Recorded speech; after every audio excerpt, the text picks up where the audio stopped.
Hello everyone, I'm Kevin Worrell from Edinburgh University Press. I'm very excited to be here today to welcome you all to the very first plenary session of Redux 2024. So today I'm here to introduce Christie Henry, but how can we introduce Christie Henry? Christie Henry is the director of Princeton University Press.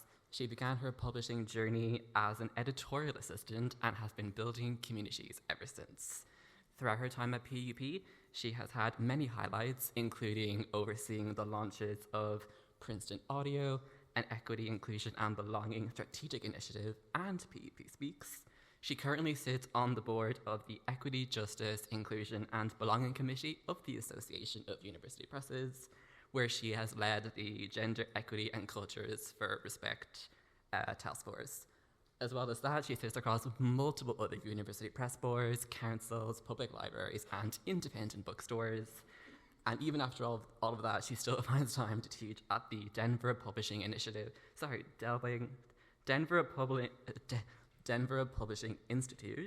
the Siegel Publishing Program in Calcutta, and the LA Review of Books Publishing Workshop. Today, she will be speaking to us about the community building, the purpose of doing so, the forces that work against community and how we can combat that, ultimately asking the question, how do we create community in a hybrid world? So with all that, please welcome Christie Henry.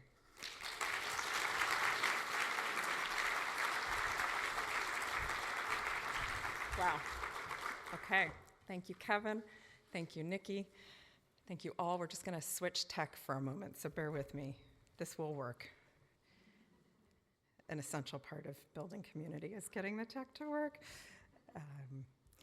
While I'm waiting for the tech connection, I'm just going to put up Wi-Fi so I can get subtitles.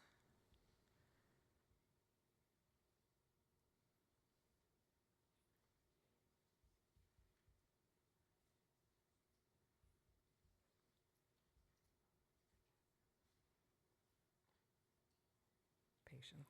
It's coming. Oh boy. This is too much in real time. Sorry. I do accept the terms.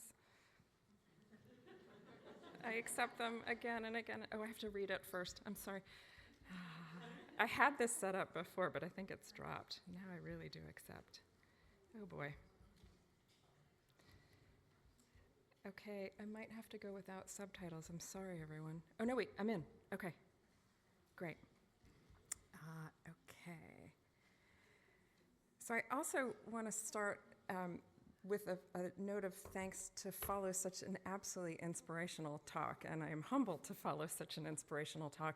In addition to coordinating our jackets, you will hear a number of themes that we actually could have sat and talked about before. There's more alignment than might have been expected, but perhaps it comes with being part of such an incredible community, and you all make it so. So we're going to further on these themes today. There we go. There are few things in the world that mean more to me than community, and what a gift to be able to focus on this as a topic today, especially so because it allows me to open with gratitude to you all. You are part of an incredible community. I can also tell you that this is one of the most challenging talks I have ever been asked to give. I'm humbled by the invitation to talk about community and have cycled through more than one imposter syndrome moments in creating it. Who am I to tell you about community? You've gifted it to me from the moment I was an editorial assistant and you provided the welcoming and mentoring that I needed, to the welcoming and mentoring I have needed even more as a director. And let's just say many chapters, many steps, many helps along the way.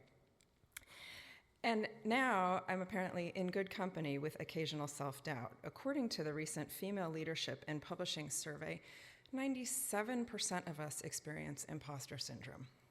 I could stop right there as a reason we need communities, but I shan't, and I won't. I'm going to keep going. My goal is to make sure that I leave you all today ready to channel your inner communitarian, to build communities of strength and joy at all scales, and to forebrain community for all of us at a time when I really believe genuinely that we need it most and need it acutely. And in the times ahead, I anticipate us needing it even more. This is also a subject that lends itself really well to two major frames in my life: books and biology. I started as a science editor after I was an editorial assistant. I'm going to use the book frame today, but can't resist a little dose of biology. And those who know me. I'm poor at resisting biological metaphors. Because it gives me a chance to credit everyone in the ecosystem who's guided me and given me the confidence to reach for new communities in this role and to encourage everybody to do the same. Nature gives us really clear signals about the strength of ecological communities and what it takes to be resilient. Ecological communities collapse when there is imbalance or inequities of resources. Building community is working with intention to piece together connections, to generate a flow of nutrients, and to steward that interconnectedness to protect our future. This, I believe, is essential for each of us as individuals, for us as publishers, and for us as a publishing community. In publishing, that community and connectedness starts with the people, you, here, all of us. And it would end without the people. I'm not going to make people fully disappear, but something for us all to consider in the age of AI. My gratitude is to the people of publishing profoundly, for it's where the inspiration comes from. And those who can continue to build community will make us stronger, and those who can continue to build inclusive communities will make us resilient. Let's start with that connection. Look to your right, to your left, behind you, smile. Take a moment to introduce yourself or reconnect with the person you walked in with. I mean it. Come on. There you go. Okay. Great.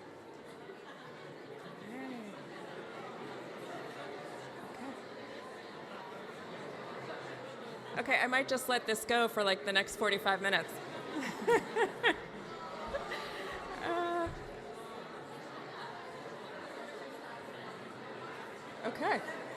Okay, enough. I have more to say, but I don't want to interrupt. Okay, seriously. That is the sound of community, and that is the sound of building new communities. I take this ask of you as a reminder that building community takes time. I'm sorry I couldn't give you more time, but there will be way more time in the next 2 days. And it takes focus, and it takes purpose, and it takes intentionality. This is what we need to do. This is what we need to do to create and to sustain and to steward. So people are key to community. You've just reminded us of that. And so too are books and publishing more broadly. I'm very book-based. I'm sorry, forgive me, journals. I love all publishing. It's assuring to think about how long books and reading have brought communities together. In the 5th century BCE, Herodotus used the platform of the Olympics to read his latest works. Author readings were a social convention in Rome as early as the 1st century CE. During the pandemic, 35% of the world increased their reading habits. And now, from book clubs to book talk, people have continued to turn to books as an antidote to isolation and a way to build community.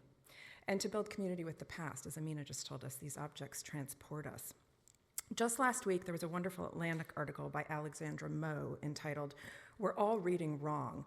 She writes, quote, "People have intuitively understood reading's benefits for thousands of years, but the ancients read differently than we do today. Until approximately the 10th century, reading was synonymous with reading aloud, sharing words to entertain, educate, and to connect," end quote. Words and reading are both essential nutrients and gifts. The world relies on us to continue to provide these vital nutrients as publishers, nutrients that are of the highest quality. That is like the inscription on the earliest library in Egypt, which read, quote, "The house of healing for the soul." In creating these houses and creating reading souls, we also create our own communities. Each press is its own community, and knowing how essential community is to resilience, I've found myself wondering often why this isn't an area of greater transparency and responsibility to those of us in those houses and leading them. How often do you see community builder as a key skill in a publishing leader job description? I actually asked Claude and Microsoft Copilot for a little bit of assist here, looked for publishing CEO and director roles with community mentioned as an essential skill or core focus. None. I admit this could be my prompt skills. I'm still learning, and they're definitely in need of development. I liked Copilot's summary, which I'm not sure it's readable on the bottom of the screen there. says, quote, "Fostering a sense of community can enhance the impact of your work." Thank you, Copilot. Copilot even added the books emoji at the end of that, which was quite entertaining. It knows its audience well. I would posit that leading a team is not interchangeable with leading a community, but it can be, and maybe it should be. One comes with the title, the other really needs to be built. And ideally, built with that team as a part of it. What if, as a community, we start to prioritize community building as a key job skill in leadership, in every role, and as a key component of job descriptions, so we're signaling what we're looking for. In the interest of transparency and accountability, I believe there's more that we can do to signal community building as an important attribute of this community. The formation of the first communities was a major turning point in humanity's development, and it remains such. The Neolithic Revolution changed humanity forever. The roots of civilization were planted along with the first crops of wheat and barley, and it's not a stretch to say that everything that came afterward is really based on community, organized religion, writing, cities, social inequality, population explosions, traffic jams, mobile phones, the internet, AI. Every one of them has roots in the moment people decided to bring themselves together in communities. Communities are key to our modern humanity, and let's hope they remain so. They're the primary way in which we get social connectedness, which creates a sense of belonging, a sense of being valued, cared for, seen, and supported. And communities are about giving and receiving. What is gifted and received can take multitudes of forms. It might be support, strength, learning, care, or inspiration and celebration. But communities are built fundamentally on exchange, just as ecological communities are built on the exchange of nutrients. Communities have an ancient history, but building them entails adaptive evolution and ongoing, and especially so in hybrid times. Yet there remain some universals to community building over time. We start with kindness, focus on quality and humility. We need to make time for it, as I've already noted, and as we've just demonstrated. As publishers, what can doing the right thing be for us? What matters? It can be a Redux conference where we share with each other. It can be mentoring programs, employee resource groups, equity, diversion, and belonging programs. One act of community kindness that is a personal favorite at PUP has been caring for colleagues, where any staff member can recommend a small collective thinking of you gift during hard times. The upper limit is 20 pounds, so it might be some tea or some chocolate or a friendship plant, but it's been one of our most engaged community building endeavors. And yes, starting a community building committee is another thing I'd recommend to each of you. Galen survived the plague, but in his writing, we learn his greatest distress was the burning of his library and the loss of books. We can use books to build communities as the ancients did. In fact, they provide that vital nourishment, as I've said. Book clubs of all types have been community builders and particularly empowering for women and for women's literacy. Consider book clubs with your own publications if you're not doing so already. Engage a few other university presses, or engage your staff in all staff reads of forthcoming books to energize and bring everybody into communication and conversation, or with libraries and local bookstores and local schools. We've found that banned book readings have a particular appeal and necessity more so than appeal, and even inspired our kids on Bring Kids to PUP Day, Bring Kids to Work Day. Harry Potter and A Wrinkle in Time were favorites. On Kids Day, we served donuts, and one amazing intern of ours baked on-brand orange puff pastries with sprinkles as an example of eating together as another form of nourishing communities. Watch the sugar with children, that's all I have to say. We have, in hybrid times, introduced regional team dinners and social improv sessions that include nothing more than crisps and tipples.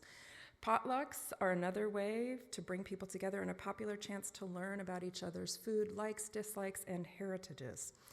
We also started a series of themed chats during the pandemic. Cooking was one of the first, then came gardening, music appreciation, and community service included to recommend to one another. We have staff maintaining hiking trails, serving food for the houseless in our communities, volunteering time to advise other publishers, and more. This comes back to that theme of creating time and creating hope, another thing done more easily by community.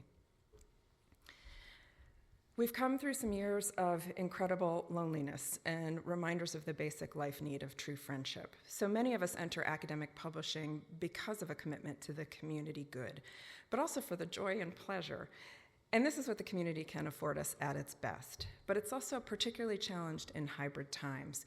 How do we make sure we really see each other in meaningful ways? While we can have a work connection, let's think about opportunities to build more communities. Some recent examples: the Society for Young Publishers gathered at our Oxford office. An early career exchange program that has been established with Edinburgh University Press last year. There are mentoring programs across publishers, regional press gatherings around things like celebrating the AU Press's book jacket and journal show. It's exciting to have it traveling here. We have let go of many of the Zoom social gatherings that sustained us necessarily in those years, and understandably so, because it's been a little bit too much Zoom. But we've continued things like Zoom chats, as I mentioned, optional Zoom Ask Us Anything hangouts with our leadership team, which is something else you can consider trying, and Zoom Thirsty Thursdays or Wisdom Wednesdays or Tuesday Tipples with authors who come to talk about their work or their work in progress, and allows us to build a community around authors, another really wonderful opportunity. For those running hybrid organizations, the guidance for us to maintain equity has been to think about remote first, and so it's critical, even as we get the collective effervescence of gathering in person, that we not lose sight of inclusion and belonging with Zoom. Cicero knew, utterly alone, we lose capacity, so it's incumbent upon us to build new communities and sustain them in these hybrid times.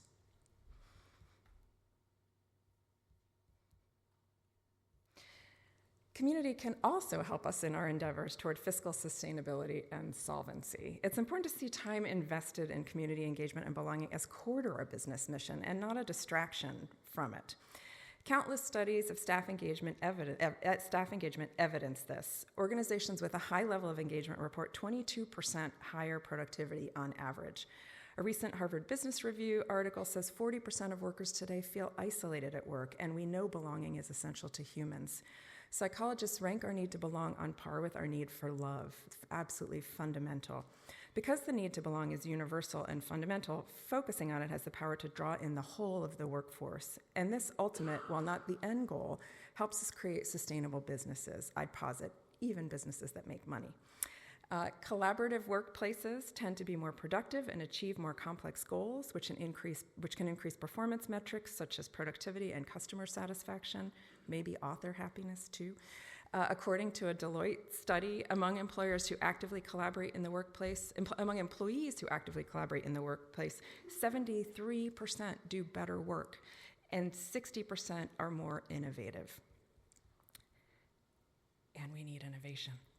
The substantial increase in innovation can be attributed to the power collaboration has to reduce burnout, to lower stress, and increase positive feelings toward the task. And I imagine that we all share universal hopes for reducing burnout and lowering stress and increasing positive feelings. When we create these spaces and communities, publishing thrives. We can see that within presses, for example, where the employee resource groups have prompted experimentation with 4-day work weeks, or early career ERGs have helped us innovate ways to develop the next generation of leaders in publishing. On a lighter, much later innovation note, one of my favorites was bringing together Team PUP to design the ideal tote bag. You'd be amazed how many different opinions and expertise we carried of totes, from handle length to zippers to snaps to square or rounded to how many books could be carried and needed to be carried, and what size books, and whether those books were on coated stock or uncoated stock. So how much weight did the bag need to carry? We created quite an amazing tote, too, actually. I'm not going to show the other one, but here is his one. It's silly, perhaps, but these totes have circled the world and show a strength.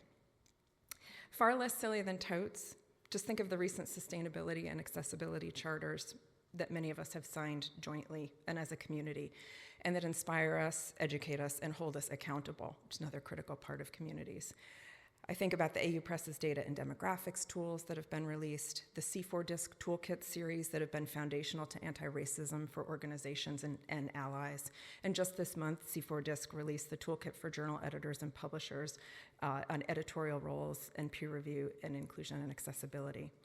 At PUP, we've embraced new communities that in turn help us innovate our business. Some examples include audio narrators and producers, book proposal coaches in our Supporting Diverse Voices grants, Latin American communities through a new collaboration with Editorial Planeta launched in Puerto Rico last month.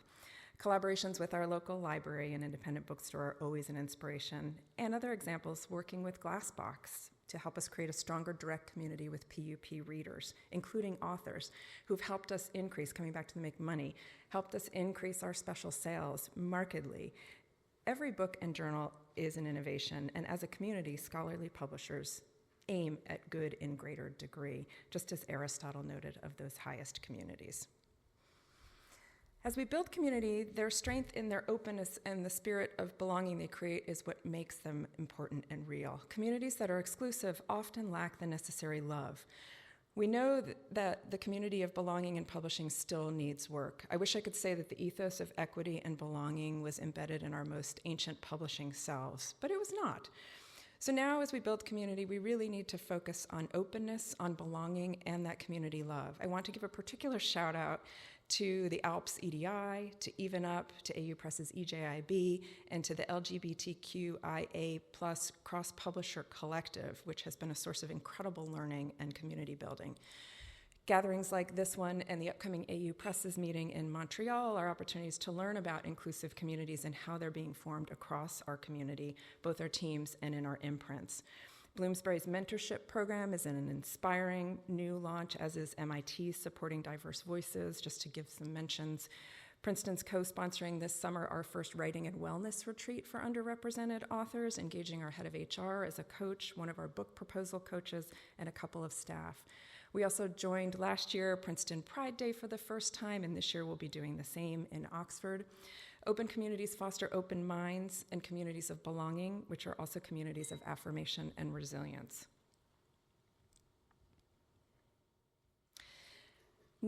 I like to believe that no intervals of time and space can destroy great communities, even as a publisher who's published about the collapse of civilizations, but they get rebuilt. Wow, is it hard to focus on community building as much as we need to focus on it, and I want to acknowledge that, and even though I'm saying spend the time, I know it's hard to find that time. There are many of what I consider to be fleeting communities that I think we should all be aware of that challenge our supply of intentional community energies. I can, for example, become a temporary member of a community that is laughing about what it was like to grow up in the 70s, and it was character building, or about bulldogs that skateboard, for example. And 4 hours later, I come up from those communities and wonder what happened to the time I could have been spent volunteering, doing other things. I don't want my communities defined by algorithms or taking me to toxic terrain, and I have a say in that. Just last week, Maria Ressa spoke at the AGM meeting of the Association of American Publishers. She zoomed in from the Vatican. That's not the first time I've seen that. Anyway, and she really reminded us about the weaponizing of data that's used for profit. And I think this needs to become continued a community focus of ours and an individual one for each of us to make the determinations about how we want our data to be used. This is just one driver in our age of distraction, but we're in it, and therefore to create structures of defense, I really urge you to think about how you make time for community and how you hold on to it. One thing to consider is a calendar audit, focusing on community in your week, in your month. See where community time is spent or committed. Calendar audits are helpful in so many ways to see if your priorities are aligned with the way that they actually map out in your week. For community service and engagement, I might see time for AU Press's Admissions and Standards Committee or the EJIB Committee, for the International Publishing Congress and planning their meeting next fall, for staff improv sections, which are crucial to us for building community, for a few too many book clubs that I have not done my reading for New Jersey Nonprofit Connect. And just last week, if I hadn't made time for it, I would have missed an opportunity to meet with the New Jersey State Correctional Development to help incarcerated women create a newsletter and share their stories. I would have struggled to find time for that if I hadn't been purposeful in looking at my calendar and making sure that there was community balance in every day. Look for activities that you can let go of, and look for time to make more time for community. Well, I don't calendar social media time. Preserving some of that time for less toxic community experience is a continued goal for me, and especially so after one book club read that I did finish, Oliver Burkeman's 4,000 Weeks, which I recommend if you have not read that. Puts things in perspective. Okay, I mentioned toxic terrain. In my opinion, humble opinion, not enough people are asking publishers how to run a country. Neither Claude nor Copilot could find me a current example of a publisher running a country or a recent history of a publisher running a country. Maybe my prompts. somebody who has better prompt skills, please look. Plenty of government leaders want to run publishing. Mexico, Hungary, many states in the US, just to name a few. Imagine if publishers were running countries and building communities around them. Copyright and freedoms to publish would not be as threatened as they are now. Of that we can be confident. Our countries are certainly not universal in protecting copyright or those freedoms. And we're going to need this more than ever with AI and with the kind of book banning that Amina spoke about too. We're going to need to do our part to rebuild the fracturing of campuses and challenges to the communities of higher education that many of us inhabit. This is where our community of publishers can be expanded and strengthened and impactful. Here we can band together, commercial, nonprofit, independent. These freedoms we are protecting are vital for all of us. If we were running countries, we'd be confident in this collaboration. But our lobby groups are underfunded relative to tech, certainly in the US, and autocratic leaders aren't always interested in peer-reviewed literature, I'm finding. This community of freedoms needs formation and resilience, and around the world, we're on the precipice of leadership change.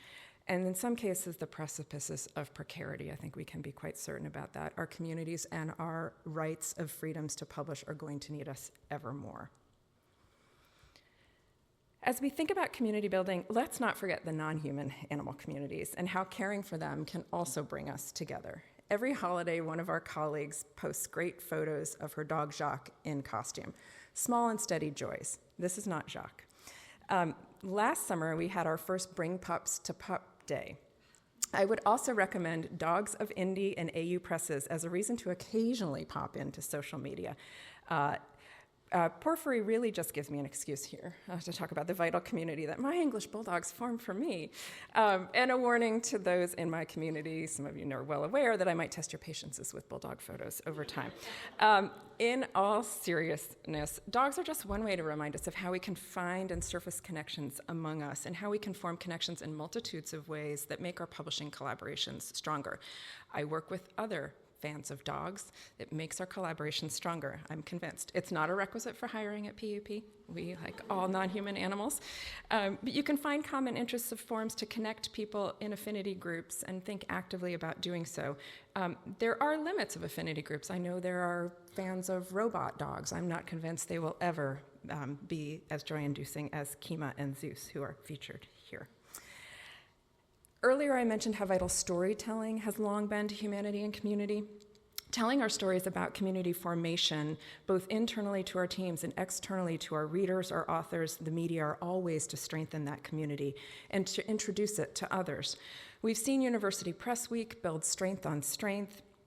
We need similar for Banned Books Week, for Peer Review Week. We can tell our stories as collections and also as individual presses. One way in which we do so is via Ask UP and and other initiatives helps us also increase transparency and mitigate against that hidden curriculum of academic publishing that has long been an exclusionary tool and not one that's no longer sustainable. There are new movements to introduce graduate students to peer review, really train them in the right manner and right purpose. I recently had a chance, thanks to Virtue Stales, to tell a story at the London Book Fair as part of a panel they organized on scholarly publishing. And in the audience was a founding member of a new initiative I'd heard nothing about, community-sourced peer review standards and content project. The more we tell our stories, the more we can connect with other communities and learn and make us build strength on strength. We also have a staff-created and published newsletter, which I'd encourage you to think about, sponsored by the Community Building Committee. And one of the best features is interviews with new colleagues, as well as sharing personal joys from all staff. While we invite staff to tell their stories on our website, we also invite them to write for our Ideas blog. And this week, there's a particular, I think it launched this week, a particularly meaningful one on mental health awareness for the month of May, written by one of our publishers, speaking to a very trusting community. I've talked about the value of communities, the time needed to create and steward them, the superpowers that they generate. But they have their limits. Occasionally, we do need to say no. I've already invoked social media, perhaps, as one of those prompts. As organizations, we can make many efforts to build communities internally and externally, but as individuals, it's also really important for us to each think about and invest ourselves in communities unrelated to work. Korfball, hockey, cycling, dogs, painting, guitar, improv, master gardening, Wordle, just to name a few that I know PUP staff engage in and that sustain them. During the pandemic, many communities were disrupted, destroyed, and also some strengthened. I recommend Hello Bookstore as a documentary about a community fighting to keep an independent bookstore as an essential, which we watched as a collective. Watching movies together about bookstores and bookmaking or even fonts, like the film Helvetica, can be another great way to build your team and build community. And there are educational rates for all of these, but I'm digressing. I mentioned this important life part because as organizations, we cannot create all necessity communities for our staff, and we shouldn't try. Many said no to much during the pandemic, and necessarily so, but it's taken considerable efforts to find life again, and this continues. Prior to the pandemic, work was a huge obstacle to community involvement, with lack of free time as the most common reason people cited for why they didn't volunteer. When you're working constantly, you don't have the time or the energy. You might not have the time to be politically active or to support a local mutual aid group, even if it's something you care about. The lack of engagement is causing truly global problems. We're not coming together in ways to think about climate change, to think about political change. If you've not already done so, as a way to support your staff, think about adding a paid community service day or hours each week for community engagement to urge people to find that path to life again outside of the office. Reinforce and model email-free weekends and find time to do the same. Many organizations have embedded flexibility now, and so it's easier for staff to re-engage and re-strengthen their personal communities. I believe it takes a necessary pressure off of work and organizations to solve everything, and that's critically important for our own sustainability. We work and live in inordinately challenging times. I have been called a hopeaholic, something I'm okay with and actually quite proud of. I try to avoid the toxic positivity space, and maybe I don't always achieve that, but I try. I believe that when we're happy, we have a greater chance to flourish and to provide a counterforce, a counter superpower to the weight of the world. Human existence these days can feel really heavy. It can feel like only a source of anti-happiness and ignorance and intolerance. And I'm skeptical that AI is going to be our assist in the way to get out of that. We need to create new ways for human flourishing. So I encourage you to think about communities of purpose and connection and joy. When is the last time you entered a Zoom room to laughter? Think about it. We need to nourish these spaces and create communities of creativity and affirmation. The work we do is serious, the work we do is necessary, but it also can be happy. Examples that our community building committee has created: a World Bee Day cocktail lesson, the Bring Pups to Pup Day I mentioned, knowledge nuggets where departments share goings on, monthly social improv sessions, group attendance at local library and bookstore events. These moments teach us how to come together again, taking cues from Priya Parker's The Art of Gathering and Sheila Liming's Hanging Out, The Radical Power of Killing Time. I want to share here a photo of a recent happy moment. Our crafting group came together to design a local independent bookstore window for the month of May to create healing vibes for that bookstore owner who was facing a grave medical situation. We used excess book inventory to create paper book butterflies and filled the window with them, supporting sustainability, bringing us together in a community, and reducing our excess inventory charges from Ingram as well. I recommend. I know some of you are here. Okay, flourishing and contentment. There is absolutely much to appreciate in ancient and enduring wisdoms, I find. The ancients didn't think of everything, and they had some things radically wrong. But there's some nice pull-throughs, I think. While it doesn't feel like it some days, we do have agency in our communities to build contentment, and just as we build content, and to grow more happiness. I'm going to heed Horace's advice here and share a bit of foolishness and fun. And this is something else that really aligns with the photo you just showed. It's an Instagram reel of if reading books was like watching movies. I don't know if any of you have seen this yet. It was working there. Let's see.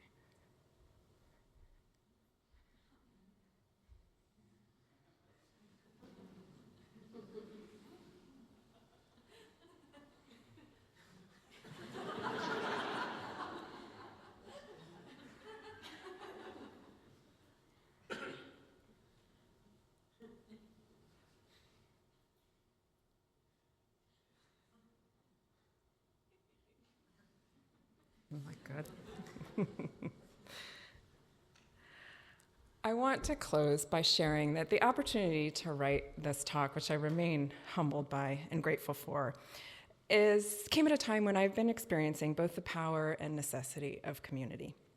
Two beloved friends, both people of the book community, have been suffering in unimaginable and untenable ways, enduring many, many assailing winds, and it's taken our courage every day. Their life challenges have absolutely inspired communities, oh dear, there we go, I'm just reminded, communities of action and support, and I'm profoundly grateful to be a part of them. It's truly in the worst of times when we need the best of communities. And to get to this Plutarch quote, I also feel it's incumbent upon me to acknowledge that this experience has also taken a toll on my state of mind and disposition, compounding what menopause already does. And no doubt it has impacted my character of your speaker today. I recognize that in moments of intense life and community experiences, you need to lose yourself a bit. I thank you all for letting me do that, for giving me a community of safety and trust and kindness in which to do so. Your patience and support will guide me always. And here's some cheers to the communities we create, and I will see you at the Cayley, another community building and fun-inducing opportunity. Thank you. Thank you.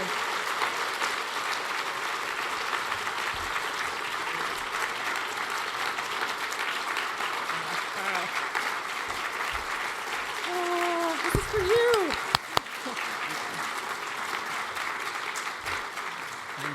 Thank you, Christie. That was so interesting. I'm going to open the floor up to any questions. We have someone here in a pink jacket. A great pink jacket. We need a microphone. Just at the front here.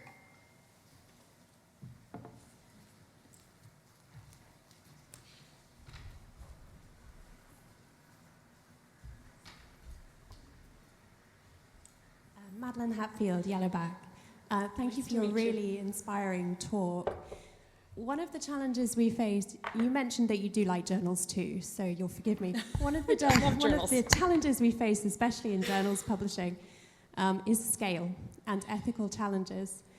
And I really enjoyed your talk about the communities that we work with and the way that we try to create good jobs within those communities.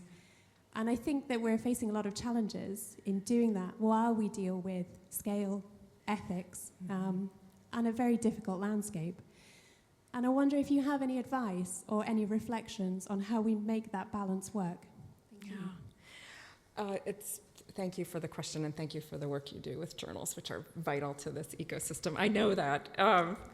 It's my lack of experience. I think... it comes back to these themes of community accountability and community trust and community communication, and those all sound so simple, but I know in practice they're incredibly challenging because they all take time and they take attention. But I feel like public forums like this are a chance to share expectations, to put out communications that can be pointed to. Tools like codes of conduct, we introduced a code of conduct at Princeton when I joined. It's a point of reference. It's an agreement about the terms of professional collaboration that we're going to hold ourselves to. I know there are a lot of codes of conduct for independent organizations, but I think we can think too about how to create umbrella codes of conduct and really umbrella ways of being that you then have a reference point to refer back to. I'm also really big on surveys, even though there's a ton of survey fatigue. Understanding where people are and meeting them with their current thoughts and experiences can be a way to help you focus the actions that follow. Sometimes we're swimming in the sea of inputs, and it's hard to know sort of how to come to the surface and where to focus next. So if there's a way across the journals to do surveys, they're great survey tools that can hold the anonymity, and find out what your baseline experience is and use that to build programs to get to a more positive, transparent, ethical space. Those are just a few ideas. No doubt this room is filled with people who have other great ideas, and I hope those will be shared too so that I can learn from them as well. Yeah, we have someone here in classes just in the middle row here. Hi, it's on. Hi, Christie. Anthony Conn, Liverpool University Press. Good to see you. I'm going to give you a question, but first, as we're University Press, is a peer review. And it's an anonymous peer review from one of your colleagues who I met for the first time a couple of weeks ago, who in view of everything you've just said, the peer review is this: we clearly won the lottery when Christie was appointed. I think you're obviously doing a great job. And I was bracing for really critical peer review, Anthony. Well, because there's no revise and resubmit here. Clearly, everything you're saying is having an impact, and congratulations on that. Thank you. My question relates really to the two speakers we've had so far. We've heard great things about the work being done in libraries and great things being done in a university press. Communities are being built and strengthened. What opportunities are there for cross community collaboration, thinking that some of the big issues that we face, AI, open access, really requires not to be sat in silos within the ecosystem, to mix metaphors, and really we can only move things forward by working across communities. Yeah, I couldn't agree more. I return positive peer review for that question and comment. We, even at its kind of small scales, we hosted our first books ban reading last year for Ban Book Week, and I invited librarians. A few came, and this year we're now planning to work with several local libraries to scale it. So you can start small and build these larger communities. None of us makes an impact of the scale that we need to by remaining in our own homes and our own spaces. So I think there's wonderful opportunity with libraries. And across presses, find the universals. I actually was quite surprised. Not long ago, I was invited to become part of a lobby group that went to Congress to talk about AI and copyright. And I went with some trepidation for some of the individuals we were meeting, who I will not name. But their policies I found abhorrent on several issues. But when it came to copyright, we found a universal consensus around what we wanted to protect. So I think let's find the through lines that can then pull in constituencies of seeming conflict and contradiction, but get us all pointed in the right direction. I think copyright is a great one. There is far more consensus around copyright, and we can be as big as tech, perhaps not financially, but we can tell our stories. We know how to tell stories, and we know how to publish stories. So I think, to me, the protection, the copyright, consent, compensation, and credit needs to be a consistent through line. We know big publishing organizations globally are all coming together for that. And so this should be a universal. I think this comes back to the priorities and focus. Let's find our universals by clearly understanding what our greatest threats are, and then come together and focus on those. I think we're really going to need it. And then some of you run for presidency and prime minister, and I'd vote for you. So that, I think we need to do that too. There have been movements to put more academics in government. Why not publishers? We know how to do these things. Yeah. Any more questions? Yeah, we have someone just here.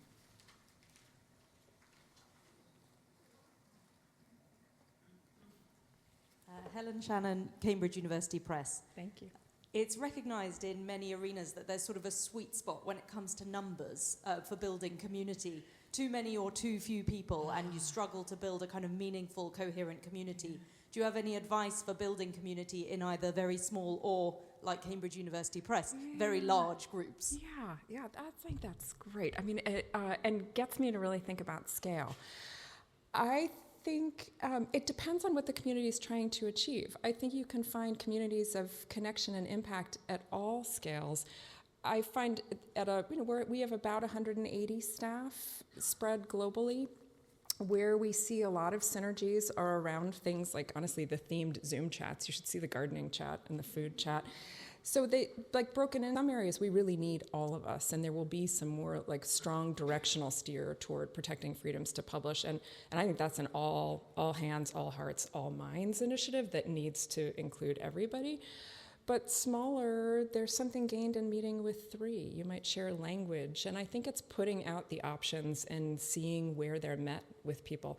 I also recognize, you can put out a lot of ideas and they're not always received, and I think that's okay too. You need to let the things go that don't work, right? So finding the right size depends on finding engagement. And I would say if you don't have engagement, or if those Zoom rooms are stultifying, let them go and try something else. Just kind of pull from the other toolkit. Yeah. I will say they don't, most of our community work does not take any funding. It takes time. The caring for colleagues, those are nominal. They're mighty impactful, but they're small spend. So I think that's a message I would say. It's about creating the resource of time more than creating anything else. And I think as organizations, we can model that's a really valuable way to spend time, and make sure that we are indicating that and putting it in our calendars and modeling it as leaders. Mm-hmm. Do we have any questions on the app, perhaps? No? Okay. Any more from the floor? We have someone just here, a few rows back.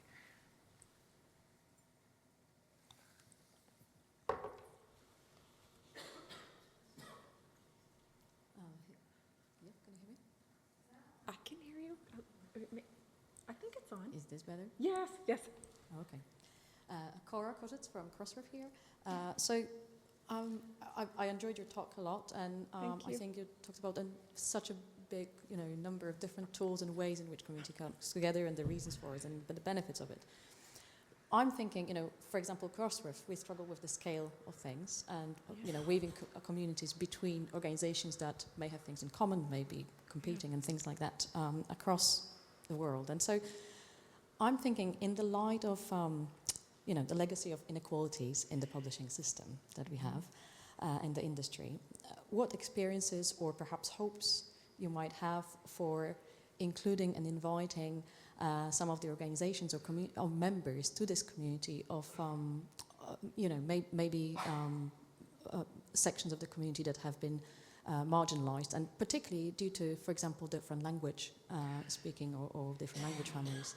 Yeah. I think that is an interesting topic to us. You've raised something I think foundationally important that we need to do more of. Right? We've been had some partnerships recently with a group that focuses on English as an additional language, and how we make sure that we're both cognizant of how that can disrupt communities of authors and publishers. I wish we could spend more time learning one another's languages. That's another time challenge.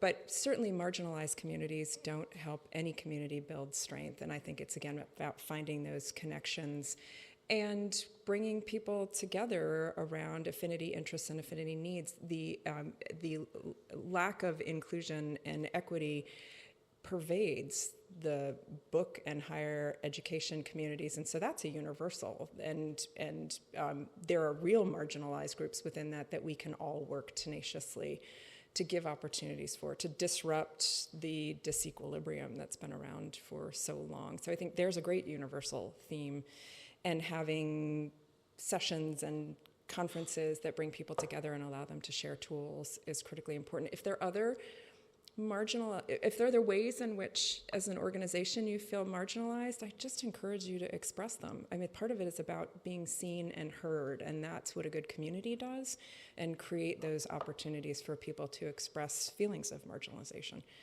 which I think until they're known, we can't create the best paths for inclusion. Yeah. I think we have time for one more quick question, if anyone has one. Yeah, there's someone just down here. Thank you. Abigail from Inspired. Firstly, thank you for including the comment on community building in job descriptions for leaders. I think that's so important. Can you talk to how leaders can strike the balance between creating an identity and a purpose around community, whilst also being inclusive to lots of identities and purposes, which I know is can be achieved when done well, but is something that people can struggle with and can be hard. Absolutely. Thank you, Abigail. That's a really good question. And I'm looking for your job descriptions to include community skills next. I think I'm going to come back to the biological theme to close, and it's on evolution and adaptation. That takes recognizing that if you don't evolve, you might be on the verge of extinction. So degrees of humility, I think, are critically important to that. And acknowledging we're going to get it wrong, but that shouldn't stop us from trying to build the communities and build change around them. I think as leaders, we have to be inclusive to be relevant and resilient. It doesn't mean we always know the way to do so, and that's why the communities we form help us with that. Peer review helps us with that. PDRs help us with that, right? We need to continue to learn, but not be so afraid to make mistakes that we don't keep trying. I've made countless mistakes. This team in the second row can tell you all about them. And I will keep making mistakes, but if I were only building a community around what I know and what I'm confident in, I wouldn't be here giving you this talk today. This is just, we have to keep trying and putting ourselves in space that flexes our belief systems. And that doesn't mean we can't find, again, affinities. I know you all don't love bulldogs. I do. And I'll find the people who love English bulldogs. But that's going to be just one piece of me, right? We all contain multitudes. Let me close on that biological note. Embrace those multitudes. Yeah. Well, that was great. Thank you so much, Christie. I really enjoyed that talk. I think it just sets a great tone for the rest of Redux. So that concludes the session. So thank you, Christie, again. Thank you, everyone for coming. There will now be a short break where people can get tea, coffee. That's just in the hall to the right when you come out. And at 11:30, we resume, and you have two choices. So you can come back into this room, which is the Pentland, for a session on open access pilot schemes, or you can go to the Preston Field Suite for a session on sustainability. Thank you.